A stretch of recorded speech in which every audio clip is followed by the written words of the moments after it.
But then I can't talk with my hands, but I can talk with my friends. Okay. Today, what is today? Today is November 18th. 19th. 19th. Oh, my watch says it wrong. Anyways, we're all here, and we are all the motley crew that is going on a trip that has been completely synchronistic and something that has been brought to us from beyond. It's something that we cannot deny why we're all here together. It was something that Claire here, this is Claire, this is Walter and Darlene, and I'm Monica, and I have a company of animal communication, and its name is Rodasi. And I just wanted to let you know a little bit of what we are all here together for and just the history of it. If Claire, you want to start in on that, or do you want me to just talk about it? Start with Rodasi. Okay. Telling everyone about Rodasi, and then I'm happy to speak. Okay. So Rodasi came to me, the name came to me about 13, 14 years ago, and I didn't know what it just popped out of a paper. I was looking at a paper that had all these Sanskrit words, and it means where heaven meets earth. And I heard this voice that said, you're going to, just like it was like, I'm going to be using this in the future. And I didn't know how. I tried to make it for my previous job, biomechanics. It didn't fit with it. Nothing went through, even logistically or legally. And then when I started doing animal communication and clairvoyant readings for personal intuitive coaching, the name stuck. I found my lawyer friend, and everything just went through like butter. It was amazing. And with this whole Rodasi adventure experience, it's been phenomenal. Each step of the way has been led by what you would call the divine. I do all my next steps through meditation. I get messages from the animals of what I'm going to do next. I get messages from the angels, different guides, my own intuitive knowingness.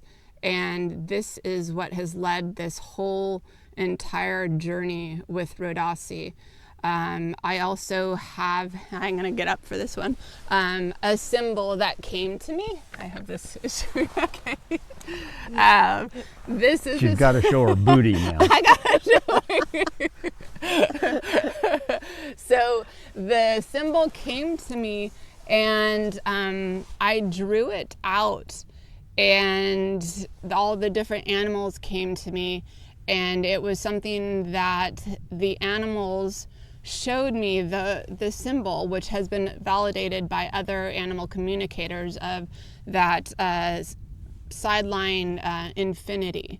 And so what came to me was the 7 continents with the 7 people. So each person represents a different continent, all holding hands together. And then and this is what I just noticed the other day after. We've only been working on this trip for about, like 7 days? And it's already fallen all together. It's so amazing.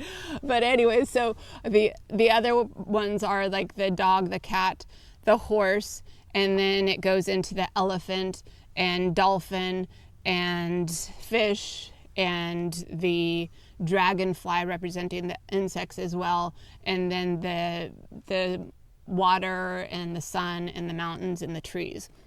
And so on that symbol, it just shows how we are all completely connected and how everything has an effect on everything else.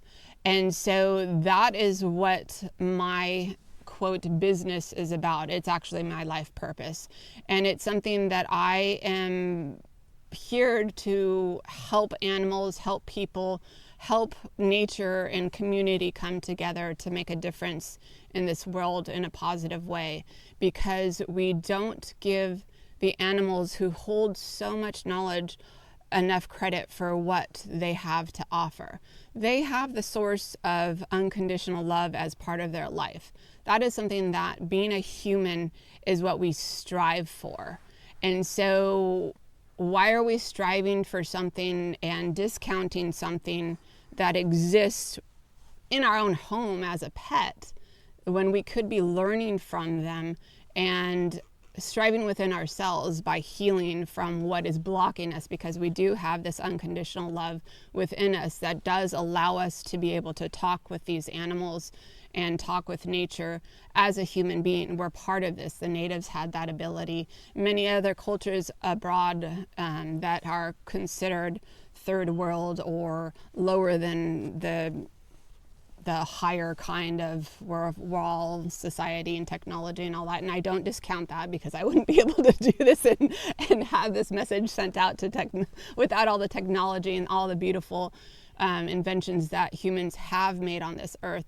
But we also need to integrate, and that's where I come in. I'm an integrator of the science world because I have a bachelor's in pre-medicine, kinesiology, exercise science, sports performance, and I also have a master's in biomechanics, sports performance, and it's something that I understand the body. I was going to go to medical school. I had everything set up to go to medical school and realize that there's a lot more than just cutting somebody open and letting them go on their way. And I wanted to be able to help rehabilitate people. And so now I've taken from those many years of that experience into my animal communication, also working with horses, looking at their biomechanics, looking at the biomechanics of animals as well in general, seeing where there's injuries. And I'm able to look inside animals, see where they show me they have injuries and distrust, also kind of like an animal counselor in a way, because of the animals having voices. They need to be heard. They need to release just like we need to release. And like I said, we all have this ability, but it's a matter of getting out of our own way. It's a matter of healing from what is blocking us from having the unconditional love that we innately have in our own selves. So I did not go into this psychic world with an agenda. My agenda was, I want to remember unconditional love. And then my ability to speak with animals came about. Just even them, they actually found me out, and they came to me. 5 different dogs, just to put it in a short terms. I have this also on my on my YouTube of how this came out, but 5 different dogs came up and had a message for me, and they said that we need you as our voice. We need you, and the animal kingdom needs you as our voice. And I was just like, whoa, okay, here I go. And so that's what has brought us together. Even just last Wednesday, I was speaking with Claire, and Claire was talking. Claire's a world traveler. She also has a nonprofit that she runs, the Congo Threads, for children in the Congo who have lost their families and have nowhere to go. And she travels the world. And do you want to explain a little bit about that? Yeah. So, traveling the world absolutely is one of my greatest passions. And I got an opportunity to go to the Congo about 10 years ago. And from there, it morphed into everything that I saw and witnessed. And I actually felt I can't see all this. A lot of it was suffering and not do anything. And that led me, with the help of many great people, to start Congo Threads in 2018 as a non-profit. But I had done work helping over there for a couple of years prior. So that is one of my life passions, and that passion to work with the non-profit and the kids and the communities in Congo will be with me for the rest of my life. Along the way, I have other passions, and one of them is horses, and that is how we met 2 years ago. So through horses.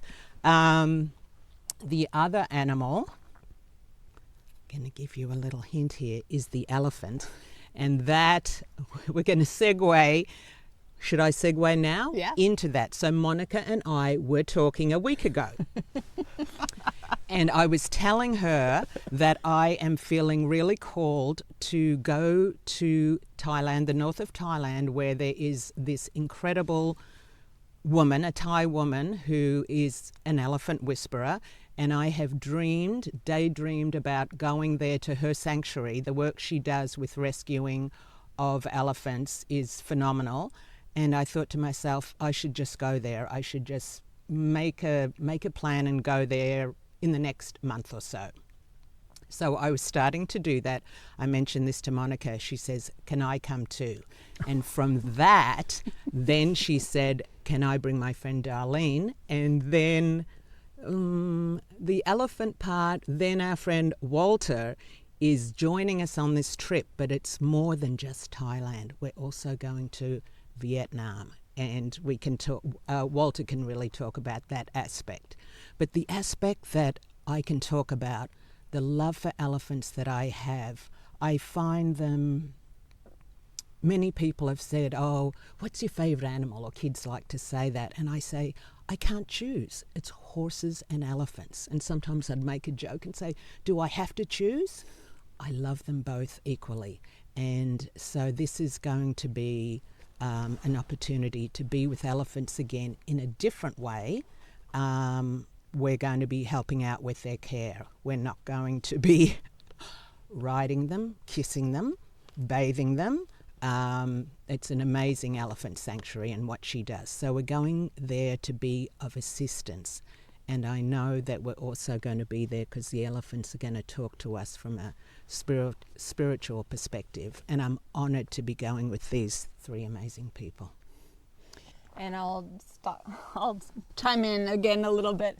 So what happened was when I was talking with Claire, and I usually, when I do a personal intuitive communication or clairvoyant reading, whatever you want to call it, I usually am really good about not having my gusto into it. And I was like, wow, this is weird.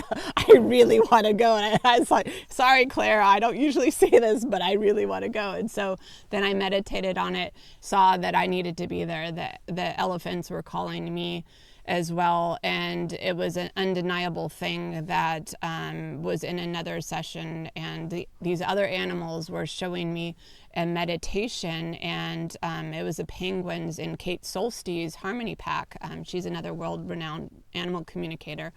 We were speaking with the penguins, and the penguins usually, animals will talk to me right away, and they said, stop, do our meditation. I said, oh, okay. And so they showed me a different kind of meditation. And so at the end of that meditation, they said, you will be doing this while you go diving in Thailand after seeing the elephants. And I just was laughing. I was like, you gotta be kidding me. And this was just right after talking with Claire. I wanted to go to Thailand, and of course, because I'm a world traveler as well. But it was just like one thing after another. And so that was something that when I saw my whole thing of my Rodasi is I knew I'd be traveling the world, diving, bringing the oceans into our consciousness as well of what we can do with helping the oceans and having to be part of our learning and what we can do to save them, because I have traveled and dove. I would not dived or divin. Divin and divine. Divin in the divine, yes. And so I will be diving at the Similan Islands, which is one of the top 10 places in Thailand. I have dove in Thailand.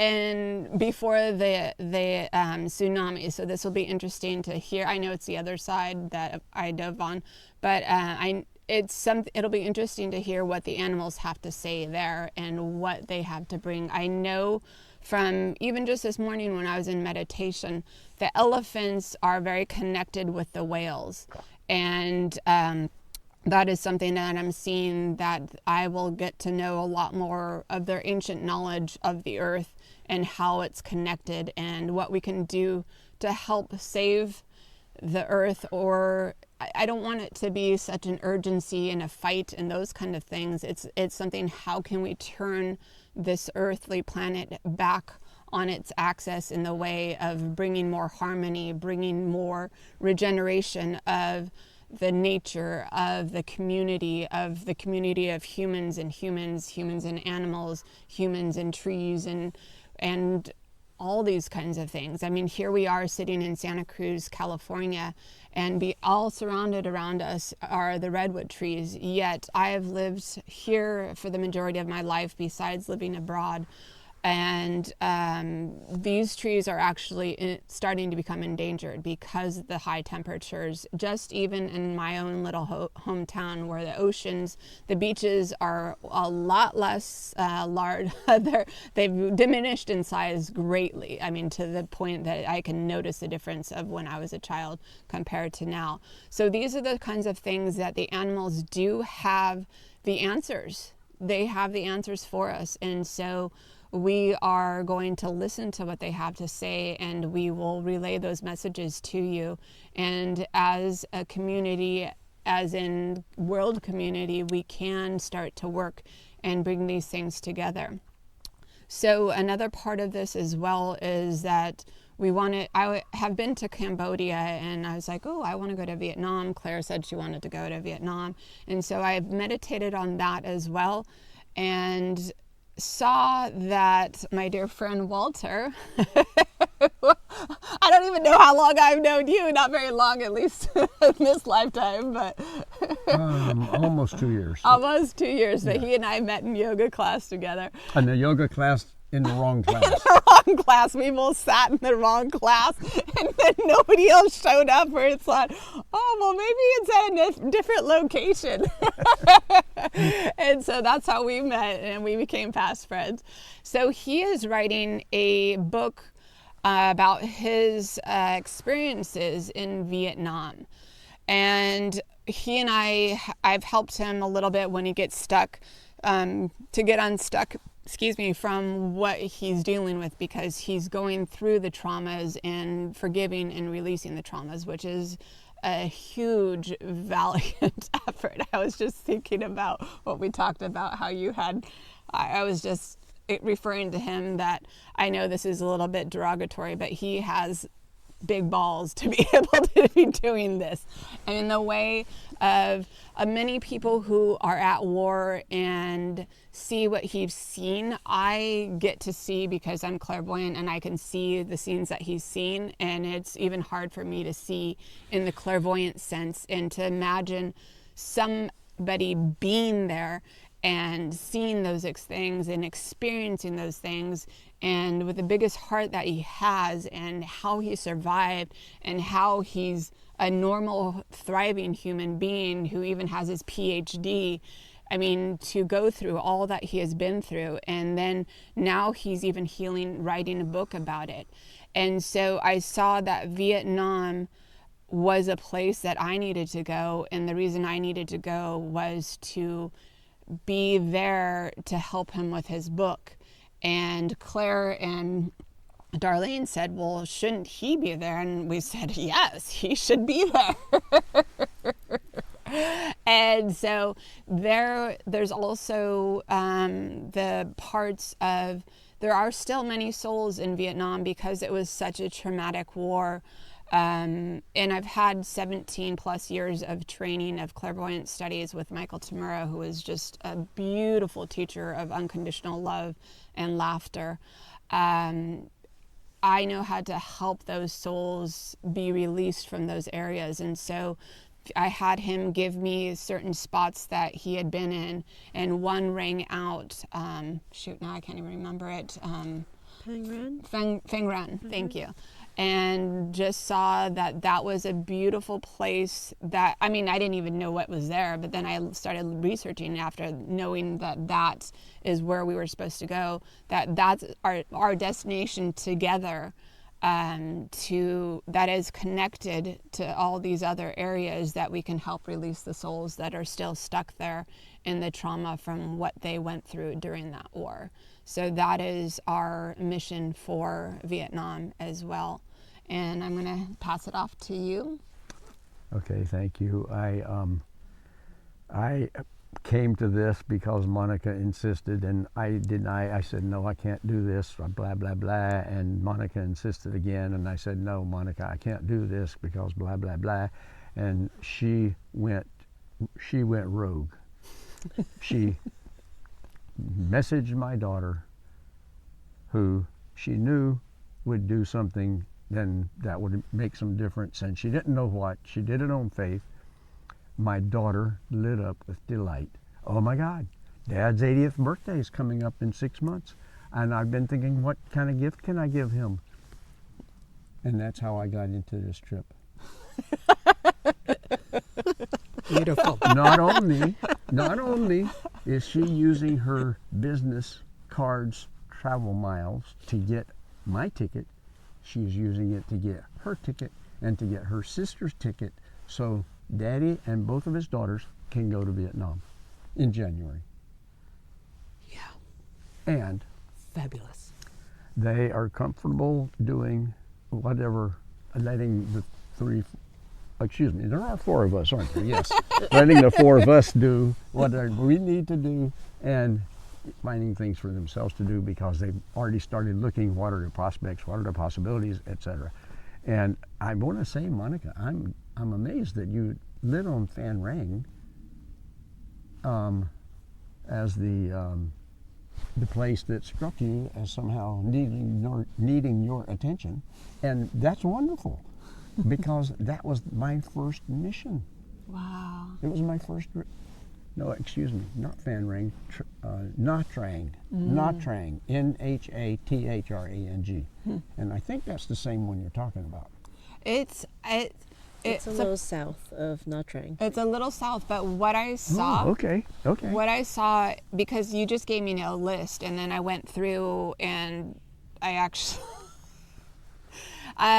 saw what was at each place, and then I saw Phan Rang had a connection to each of these places. So it's a place I get, and then I saw online when I researched it that it's a spiritual temple there. And so in that place, we can help release from the other places. I mean, I know how to do all that, that we can help those souls move on to the next step, because sometimes when trauma has souls stay stuck on earth, and that's what we call ghosts.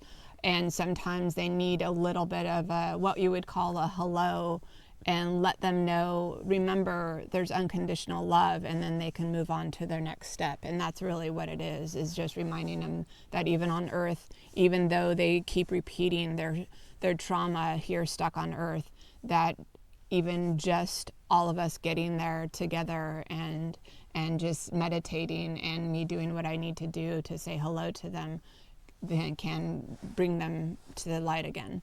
And so that's a very powerful thing. And it's something too that this trip to Vietnam with Walter is such an amazing healing for him and for those who he's going to be expressing himself to through his words in his book.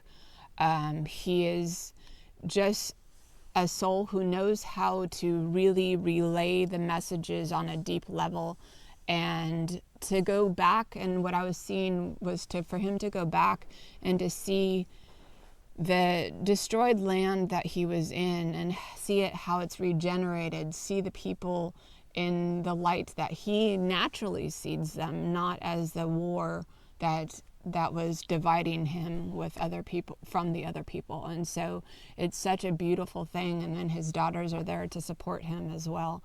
So it's going to be a fabulous thing for him and for all of us to experience, because that is a war that we all are familiar with in some form or another. Mm-hmm. And Darlene or Walter, do you have anything else besides that? Oh, I can talk all day. I want Darlene to have a chance. Oh, so I'm Darlene, and I'm Monica's tech support, video And a heck of a lot support, more. admin. I'm going on this trip for the tech support and to keep her organized. And morale support. And morale support. But I had stepped away from a corporate high tech career a couple of years ago, and I experienced, a family trauma at that time, and I was looking to do, needing to recover. It was probably the most impactful thing that I have ever experienced, and doing all the usual stuff of like, okay, exercise, eat well, and, all of the Western medicine type of things, just wasn't helping me. And so my husband and I met Monica through our dog. Through our dog Randall, who Clairvoyant dog. well, oh my God, Randall. We have had Randall at that time, a couple of years ago, for about 7 years, for most of his life, and our friend Monica's lawyer, Who I also met through his dog. was telling us these stories about Monica, and the stories about his dog, and we were listening, and it was hilarious. It was hilarious listening to it because he had humor about it and everything, and we had decided at one point, what else do we have to lose? Because Randall was born into dog fighting, a breeder, right? And so we had taken him to all sorts of training, and he learned the commands, but nothing really stuck in terms of like his aggression, and so it was really hard to take him out places and be safe. And so we're like, after listening to Pascal and his experience, it's like, well, what else have we got to lose? We've tried everything else. Coming into it very skeptically, right? Being in a high-tech industry, it's all about reason, logic, and data, and that was totally me. And I know I did a total 180 here now. It's like I stepped out of that, and I am totally learning. I mean, I'm continuing to learning tech every time Monica has some new thing that she wants to do. I'm like, well, my God, how do we do this now? And so I'm just learning on the fly. But I am learning all about spirituality and about being able to communicate with animals and listen to animals. My lifelong passion has always been a love for animals. And so that kind of underlies it, but I had forgotten about it through my corporate career and really didn't spend time thinking about it or doing anything with it. And so working with Monica and helping, support her so that she can support the animals is quite eye-opening and helping me to learn about listening and about synchronicity. There were many times in my corporate career where, things just fell in line and happened. And we're like, oh, synchronicity, or that was just good luck and things like that. I'm now learning to see those synchronous, signals, with a wider lens right now. And so there were a number of things that just kind of popped up on the radar that also aligned with, sure, go on this trip with Monica. I mean, so the way that she presented this trip to me, and I've got to share this. I get a Slack message, an instant message that says, do you want to go to this, Live with the Elephants program for a week in Thailand? But the website isn't working. And so she shares a video of a woman who is tending the hind foot of an elephant, and then the elephant starts pooping. So my whole thing was like, Poop on this. It's like great way to invite me to a trip, right? It's like, show me a video of an elephant pooping. So basically, I've been just sharing with my friends and now with you that, I'm paying to go on this trip to be IT support, to be, any other kind of support, and also paid to shovel elephant poop. That is me. That's wonderful. That's wonderful. The realities of life.